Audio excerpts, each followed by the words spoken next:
I thought I knew him. 5 years of promises, laughter, and love. But the other night, going through his phone, I read messages that crushed it all. Want to know how it feels to lose your whole world in 1 second? It's 2 a.m. and I'm on my couch, the TV flashing with some late-night cooking show I'm not even watching. My phone's in my hand, but I'm not scrolling. I'm just staring. I feel like something is weighing me down, like someone sits on my chest, and my eyes hurt from all the crying I've been doing. I want to tell you this story, not because it's not difficult, but because maybe you will get it. Maybe you've been hurt in this way, too. So, here's the story. 5 years ago, I met Jake in a dive bar in Chicago. I was 27, fresh out of this terrible dead-end job, sipping on a cheap beer and laughing too hard with my friend Sarah.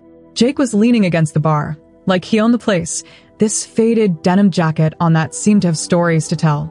He caught me looking at him, and rather than turning his back on me, he smiled, this crooked, boyish smile that made my stomach go this wild flip. He walked over, fell into the booth next to Sarah, and declared, "You two look like trouble. May I join you?" I laughed.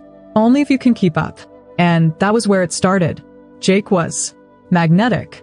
He wasn't the tallest guy or the loudest, but he had this presence that made you feel like you were the only person in the room. We talked until the bar closed about music. He was a Springsteen fan. I loved Fleetwood Mac. About hometowns. He was Ohio. I was Midwestern as well. About dumb things we'd done in college. When the night ended, he asked for my number, and I wrote it down on a napkin, shaking with nerves and too much beer. We had our first date at this tiny Italian place with checkered tablecloths and candlesticks that would drip wax onto the tables. He brought one daisy, explained he pulled over on the way from a park because roses were too predictable.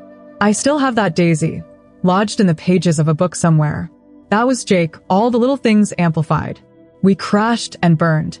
By the 3rd month, we were spending every Saturday and Sunday together, cooking breakfast in his tiny apartment, dancing to records in my living room. He'd put his arms around me, his hands warm on my waist, and say, "You're my favorite person, Ellie." I believed him. Why wouldn't I? He was considerate, the kind of guy who'd put a cup of coffee on the counter for work or send me goofy memes when I was stressed out. We built a life, movie nights, impromptu drives to nowhere, introducing families. His mother hugged me until I hurt the first time we met, smiled at me and said, "You're good for him, Ellie." I can tell. But there were things. Small things.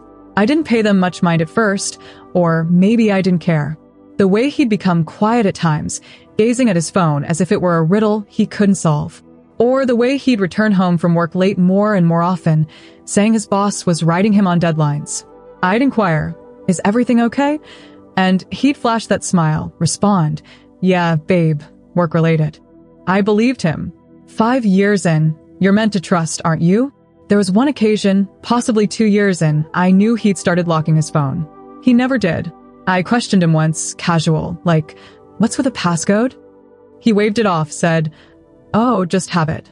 Work emails, you know?" I nodded and smiled, but it stuck with me. Not quite enough to fight about, but enough to wonder. Once, we hung out with his friends, and one of them, Mark, made a joke that Jake was Mr. Popular due to all his late-night texts. Jake shot him a look, swift and cold, and redirected the conversation to a different subject. I laughed along, but something about it felt wrong. Like I was letting in on a joke I wasn't aware of. Either way, we were okay. We lived in an apartment together last year, a small one with creaky floors and a view of the city skyline. I'd wake up to his humming in the shower, or he'd come through the door with takeout, and we'd eat on the floor, planning our future, kids, a house, maybe a dog. He'd say, "I want it all with you, Ellie." And God, I believed him. I envisioned it so clearly. Us, gray and wrinkled, still holding hands. And then there was the night. 3 weeks ago. I can still recall the lurch of my stomach, as if I'd been on a roller coaster I hadn't received permission to ride. Jake was showering, his phone left on the kitchen counter. It buzzed, and it buzzed again. I wasn't snooping, I swear I wasn't. But the screen lit up, and there was her name, Lila. No last name, just Lila. 2 words, "Miss you," and a heart. My heart started racing, like it was trying to break free of my chest. I was frozen in there, immovable, the shower behind me, the phone pounding like it was teasing me. I don't know why I did it. Maybe I did, even in the back of my head, know what I was going to find. I took his phone. His passcode never changed our anniversary, 0618. I was trembling so bad, I almost dropped it. I opened the messages. There were hundreds, maybe thousands, from months before. Lila, can you slip out this weekend? Jake, wish I could. She's in town. Lila, you were so hot last night. Jake, you're going to kill me. Pictures, too. Her, smiling, in a red dress. Him, in a bar I didn't know, his arm around her. My knees went out from under me. I sat on the floor, sitting there in the kitchen, reading their words, their secrets. She was a woman from his work, someone he'd mentioned once or twice, casual, like she was nothing. Just a coworker, he'd said. The water shut off. I heard him humming, oblivious. I wanted to yell, to throw the phone against the wall, but I couldn't lift my body. My body weighed too much, as if it were sinking into the earth. When he came out, towel around his waist, he saw me, warned the phone I held. His face went rigid, white, tense, like he'd been caught shoplifting. Ellie, he started, but I cut him off. Who is she? I whispered, but my voice shook. I waved the phone in the air, the screen still lit with our texts. He didn't deny it, didn't try to lie. He just stood there, dripping onto the floor and uttered, I'm sorry. Sorry. 5 years, and that's all he had for me. Sorry. I don't remember all that I said to him.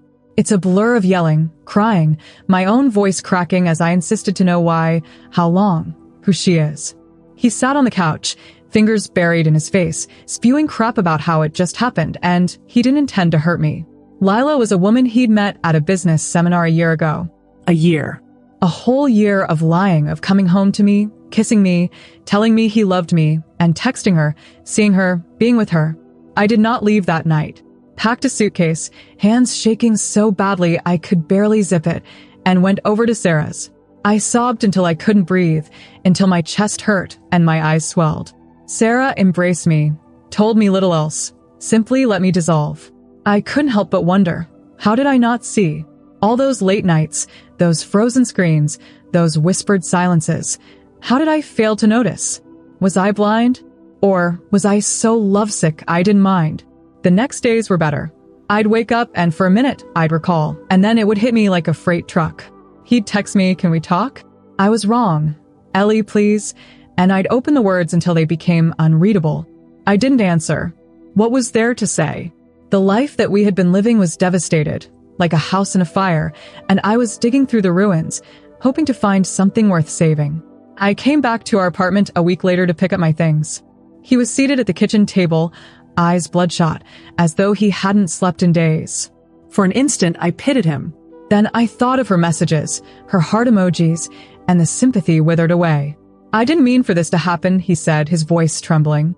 I love you, Ellie. I swear I do. Then why? I breathed, my voice barely above a whisper. Why her? Why wasn't I enough? He didn't have anything to say. Sat there, eyes on the table, as I folded my things, my books, that goofy daisy he gave me 5 years ago. Left my key on the counter, and I was gone. The weeks that have passed since then have been hard. I'm staying with Sarah on her couch, attempting to gain control over who I am without him. I'm constantly going through, and through those years we had, attempting to identify the point at which it all went wrong. Was I too innocent, too blind? Or was he, with a secret he couldn't leave behind? I have no idea. Maybe I'll never know. But this is the thing. I'm still here. I'm still alive. Some mornings I wake up and the pain's so bad I can't even move out of bed. Other mornings I feel lighter. Like maybe I'm something more than the girl who loved Jake. I started writing, typing out everything. Our best moments, our worst moments, the betrayal. It's working. I'm not fine. Not yet, but I'm starting to see a version of myself that can be.